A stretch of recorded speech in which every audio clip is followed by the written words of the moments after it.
Hi guys! Hello mga ka-forever! Today is one of the day na nagising ako sa gutom. Kaya today, mag-snack ako. Since diet ako, alam nyo guys, gumawa ako ng aking diet food. Sabi, eto, napanood ko siya sa YouTube. Ang sabi niya, collagen food siya. So, ginawa ko siya out of cucumber, out of carrots, at nilagyan ko siya ng calamansi at sunkist.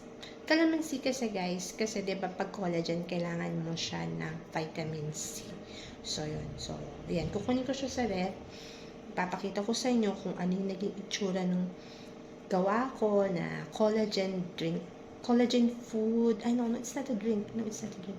Collagen food. At tapos sinasama ko siya sa black coffee o kaya itong green tea. Black coffee kasi nga since diet ako, kailangan walang sugar, walang sweets. So, hindi muna tayo mag 3 in 1. It's just a black coffee lang. So, yan, guys. Wait lang.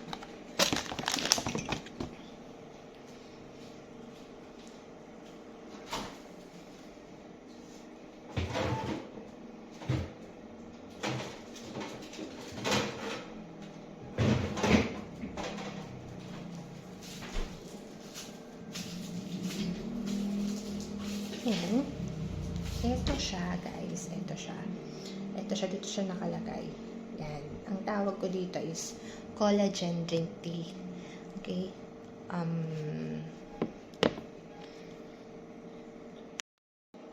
Guys, mga ka-forever, kain tayo nito.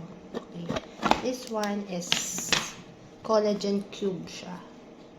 Out of cucumber, carrots, sunkist, by calamansi juice, and then extra with gelatin siya, kaya siya naging ganito. So, ayan, tikman natin. Tapos freezer ko siya para masarap, refreshing siya lalo ngayong summer. So, kapag nagugutom ako, hindi ako kakain ng rice, eto lang. Try natin. Sabi kasi dun sa recipe dun sa YouTube, it has collagen. This one is collagen food. Kasi nga may cucumber siya, may carrot siya, and then meron siyang sunkist and vitamin C siya. So, tikman natin.